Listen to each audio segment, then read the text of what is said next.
Soy Jaime Gómez Hernández, soy catedrático de Ingeniería Hidráulica en el Instituto de Ingeniería del Agua y Medio Ambiente, aquí en la Escuela de Caminos de Valencia. Cuando me hacen esta pregunta, yo me recuerdo el día que decidí dedicarme a investigar en hidrogeología, que lo recuerdo perfectamente. Estaba en clase con Andrés Sauquillo, que fue mi mentor, falleció hace un par de años, profesor de esta escuela prácticamente desde su fundación. Y recuerdo que presentó las ecuaciones diferenciales para resolver el problema del movimiento del agua en el subsuelo y nos presentó un programita de Fortran en aquel momento que habían utilizado en un congreso que hicieron en Madrid, trayendo a sus autores desde Estados Unidos.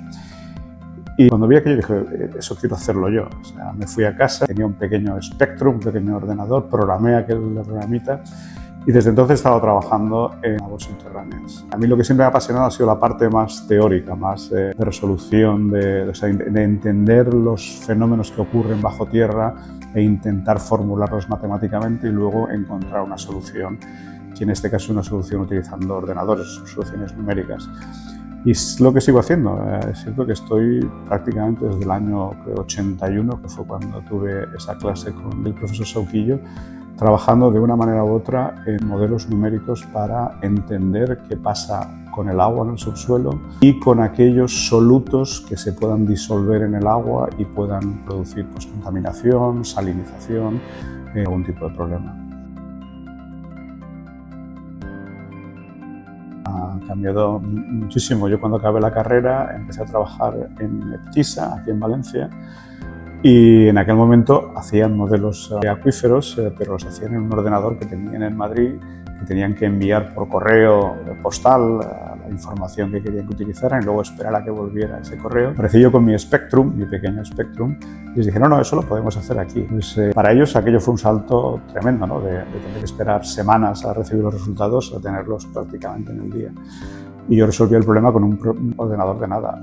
Obviamente ahora tenemos recursos mucho más potentes que nos permiten atacar el problema, primero con más precisión, segundo teniendo en cuenta variables que entonces no podíamos incluir, haciendo estudios a una escala que entonces no era posible y podemos hacer un análisis que entonces tampoco hacíamos, relacionado con la incertidumbre de nuestras predicciones debido a que el subsuelo lo conocemos puntualmente. O sea, podemos tener unos pocos perforaciones, saber cuál es el nivel del agua en unos pocos pozos, pero entre medias nos lo tenemos que imaginar. Entonces, esa imaginación quiere decir que cuando yo doy una respuesta de qué pasa donde no he hecho esa observación, tengo que dar una respuesta y decir, pero tengo una cierta incertidumbre, no estoy seguro.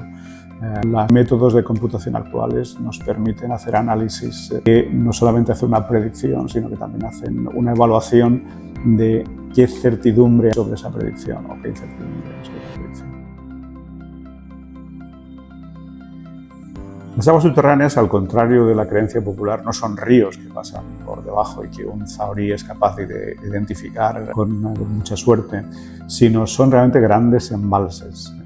Son embalses como los que vemos de agua superficial. Los de agua superficial están limitados a una pequeña superficie y los acuíferos son kilómetros cuadrados de embalse bajo el suelo. Eso hace que las aguas subterráneas podrían ser solución o al menos un elemento que puede mitigar el impacto de la subida de las temperaturas y la reducción de la precipitación. Porque, como digo, son grandes embalses que se pueden utilizar, por ejemplo, para almacenar el agua que se pierde al mar en invierno y recuperarla en verano. Y concretamente en la Comunidad Valenciana es ubicuos, o sea, para un zahorí es prácticamente imposible decir aquí hay agua y fallar, porque tenemos acuíferos prácticamente en todo el terreno. Es cierto que el agua se almacena solamente en los poros, que es una pequeña fracción del volumen físico donde ese embalse al que hago referencia, pero muchos kilómetros cuadrados por muchos metros de espesor, aunque la porosidad sea pequeña, son muchos kilómetros cúbicos de agua que queda almacenada en el subsuelo. Yo cuando empecé a trabajar en el subsuelo, empecé, como decía, con Sauquillo, pero luego me fui a Estados Unidos a hacer la tesis doctoral y allí trabajé en un departamento que se dedicaba a minería, donde también hay un problema de conocer qué pasa en el subsuelo. Lo que pasa es que ellos son capaces de verificar si lo que han predicho es cierto o no. O sea, ellos hacen unas perforaciones, ven qué cantidad de mineral hay en el subsuelo y entonces predicen, pues mira, esta zona es donde vamos a hacer la mina, vamos a excavarla. la excavan, sacan el mineral y verifican. Pues dijimos que iba a haber tanta cantidad de oro y hemos encontrado esta oro. Entonces, esas técnicas, cuando yo las estudié allí en Stanford, pensé, bueno, esto lo podemos utilizar para caracterizar nuestros acuíferos, para caracterizar las propiedades que controlan el movimiento del agua en el subsuelo. El problema que tenemos nosotros es que nosotros nunca llegamos a excavar el acuífero para verificar que efectivamente no nos hemos equivocado. Pero sí que es cierto que, como digo, esas técnicas que están verificadas en el campo minero, pues han servido para intentar mejorar el conocimiento de las propiedades que controlan el movimiento del agua en el subsuelo. En todo caso, como digo, nuestro conocimiento real va a ser muy limitado, va a ser unos pocos puntos donde se haya hecho una perforación, y hoy en día con las técnicas geofísicas se pueden hacer aproximaciones, se pueden hacer previsiones de cuáles podrían ser las distribuciones espaciales de esas propiedades del terreno desde la superficie, sin necesidad de entrar en el subsuelo, pero son medidas indirectas. Tienen una cierta incertidumbre, pero que nos dan información sobre qué es lo que hay en el subsuelo. El problema fundamental es que tenemos un conocimiento muy limitado de lo que está ocurriendo bajo tierra. Pues es importante, al final tenemos que intentar que el gestor, que al final es el que nos contrata, el que quiere saber qué está pasando, dónde está el agua, o qué pasa si yo pongo unos pozos aquí, o si dedico a sacar agua para abastecer una ciudad, qué va a pasar en el acuífero. El gestor tiene que acostumbrarse a recibir una respuesta exactamente igual a la que tenemos cuando nos hablan los meteorólogos. Los meteorólogos nos dicen siempre, estamos acostumbrados a mirar el teléfono viendo, pues tenemos una previsión de una cantidad de lluvia con un 20%, con un 30%.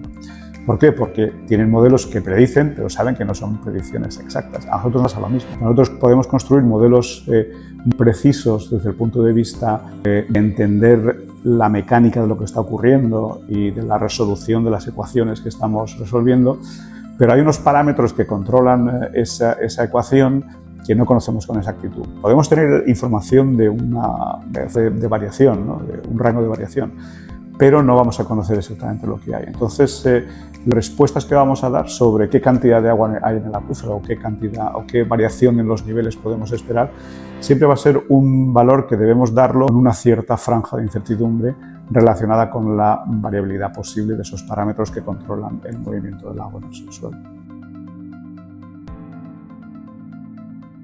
Sí, la geostadística es precisamente el tema de tesis doctoral y es a lo que estaba refiriéndome antes cuando he hablado de la minería. La geostadística empezó en minería, una técnica que, como su nombre indica, es estadística aplicada a la geología, a los recursos naturales en general, y usaba inicialmente para intentar mejorar la predicción de la ley de los metales en una mina, y se vio que funcionaba muy bien y que por tanto se podría utilizar en otros campos científicos donde es necesario conocer qué está pasando en el subsuelo.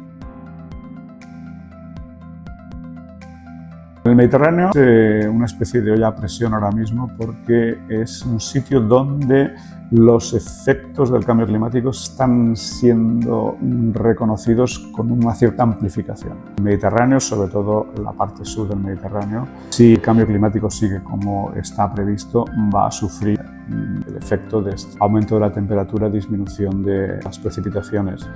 A eso se le añade la presión turística, por ejemplo, en muchas zonas costeras que tienen una afluencia de gente muy importante en ciertos periodos estacionales. Y luego un aumento de la presión agrícola que está pidiendo agua para regar, y a veces agua para regar cultivos que quizá demanden demasiada agua y sean los que corresponderían a la zona donde se está haciendo ese cultivo. Y estoy pensando siempre, cuando hablo de esto, pienso en los pistachos en California. El Valle Central de California es un gran lugar donde se generan pistachos para todo el mundo. Pistacho es una planta que requiere muchísima agua y no es un elemento fundamental para, digamos, la dieta americana o la dieta en general. Y luego después tiene un impacto, además una huella hídrica importante. El hecho de que se exporte fuera, pues estás gastando mucha agua que después ni se usa en el país donde se ha producido. Entonces, hay una serie de presiones que van a estar aumentadas por el tema del cambio climático y donde se ha observado ya que justamente el Mediterráneo está teniendo un impacto encima de lo que prevén algunos modelos globales a nivel de globo, pues el Mediterráneo es un punto grave, un punto crítico. Estamos a tiempo para tomar medidas, quizá no para revertir la situación, o sea, va a ser difícil, si no imposible, intentar que baje la temperatura, pero sí al menos intentar estabilizarlo, que no continúe subiendo más esa temperatura, porque efectivamente lo estamos viendo, ¿no? O sea, cómo está funcionando ahora mismo el clima es un reflejo de esa variación, pues, de la energía que tiene el Mediterráneo. Está más caliente, tiene más energía, se evapora más agua y eso hace que se produzcan tormentas más potentes y efectos como la Dana, que cuando se ha estudiado pues salía de las tablas, ¿no?, de predicción. Eso es en parte porque esas tablas de previsión se hicieron con unas condiciones climáticas que ahora se están cambiando, ¿no? Igual hay que revisar toda esa corpus de estudio de cómo funciona, ¿no?, el clima. Bueno, Ingeniería Civil, en principio somos parte de los responsables de hacer los estudios. A veces comento que los acuíferos reciben menos atención, por ejemplo, que el agua superficial, porque son menos vistosos, ¿no? Entonces, no hay obras de ingeniería civil alrededor de los acuíferos. En los acuíferos lo que hacemos es entender qué ocurre, podemos perforar pozos para extraer agua o para inyectar agua, y dar pautas de cómo se debería, pues, dotaciones de riego hay que colocar, qué tipos de regadío habría que colocar. Podrían modificarse los bombeos, pues, utilizados para abastecimiento urbano, pero ya digo, no hay ninguna gran obra civil relacionada con los acuíferos. Pero sí que tenemos las herramientas, pues, para entender cómo está ahí. Desde el punto de vista de obra civil, más vistoso que podría hacerse está relacionado con la recarga artificial o la recarga, que se dice, gestionada de agua en los acuíferos. Como digo, los acuíferos subterráneos son embalses subterráneos y podemos utilizarlos para almacenar agua que se pierde, ¿no? Así que se han hecho obras importantes para almacenar ese agua que iba directa al mar, con el objetivo de hacer una balsa que sea permeable, que esté encima del acuífero y que el agua se vaya infiltrando en el acuífero para recuperarla después. Un ejemplo aquí en la comunidad tenemos en el del Caire. El Caire es un río intermitente que solamente lleva agua cuando llueve de manera torrencial. Entonces se construyó una balsa de recogida de esas aguas poco antes de llegar al Mediterráneo. Entonces, ese agua que torrencialmente, pues, generalmente lo único que produce son inundaciones y acaba perdiéndose en el mar, ahora mismo se está recogiendo en una balsa con intención de recargarla.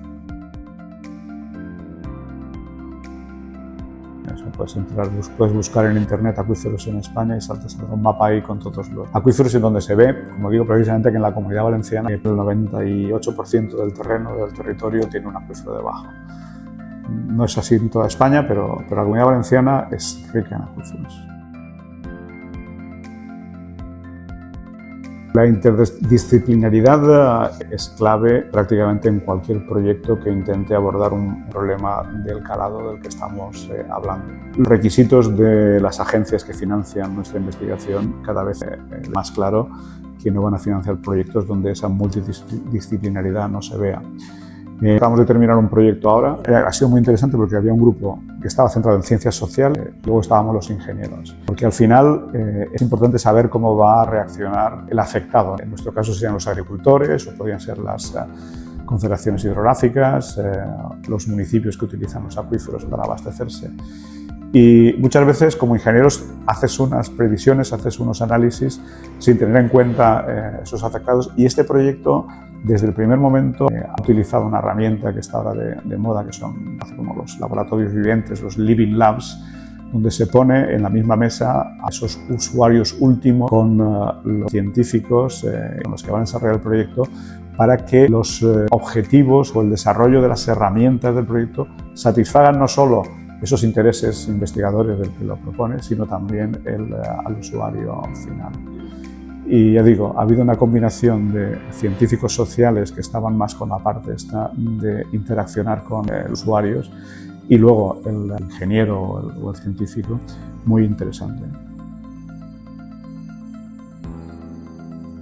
La sostenibilidad ambiental es importantísima, que tengamos en cuenta que pues estamos en un mundo ahora mismo cambiante desde el punto de vista climático y que tenemos que intentar dejarle a nuestras generaciones futuras el mundo en el mejor estado posible. Justamente en esta reunión que comentaba del final del proyecto hubo una presentación sobre un concepto que no había oído, que era la séptima generación. Parece ser que se está hablando que tenemos que trabajar pensando no en nuestros hijos o nuestros nietos, sino en la séptima generación, o sea, mucho más allá. Tenemos que ser conscientes de que lo que hacemos aquí está afectándonos a nosotros, pero va a afectar a muchas generaciones y es importante tenerlo en cuenta. El estudiante que esté interesado en continuar en investigación, por supuesto que yo lo animo, tiene que ponerse en contacto con cualquiera de los muchos departamentos que tenemos asociados a la escuela que hacen investigación en multitud de campos, no solamente en agua, sino en estructuras, en puertos, e intentar, digamos, orientarse en esa dirección. Yo le aseguro que es una carrera muy satisfactoria, muy fructífera. No tengo una pregunta, pero lo que sí que sé es que la inteligencia artificial va a suponer una disrupción total en todos los campos y entre ellos en hidrogeología. Más que preguntar, animo es que a todo el mundo no se deje de lado el tema de la inteligencia artificial y desde ya entender cómo la inteligencia artificial puede ayudarle a resolver su problema. Yo llegué aquí en los 77, no existían estos edificios actuales, estábamos en lo que sería el Poliviejo y estuve hasta el 83 haciendo mi carrera. Luego me fui unos años fuera de aquí, pero acabé volviendo. Para mí ha sido, ya digo, recuerdo el día en que decidí dedicarme a la investigación. Ha sido un reto constante, el ser un investigador es cada día te enfrentas a un problema diferente. Entonces es ir resolviendo un reto tras otro, pensando en ideas nuevas para los estudiantes de doctorado, para que puedan hacer aportaciones novedosas en el campo. Pero como digo, es el levantarse todos los días sabiendo que hay un reto que superar y cuando ese se cumple, pues aparece el siguiente.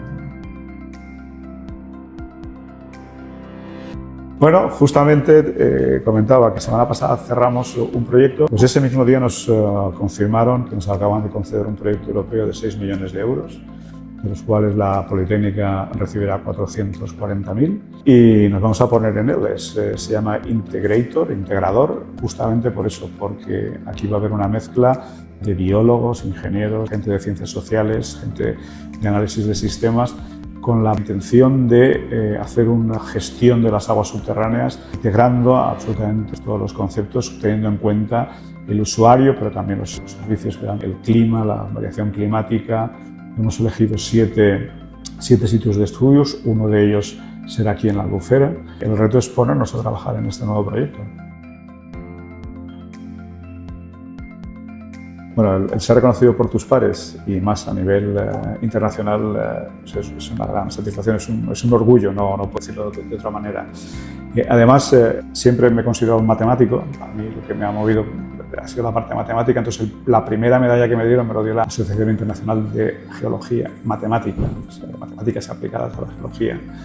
Y además esa medalla la había recibido mi director de tesis, con lo cual, bueno, pues sentía primero porque era de una asociación matemática y segundo porque era una medalla que había recibido mi director de tesis.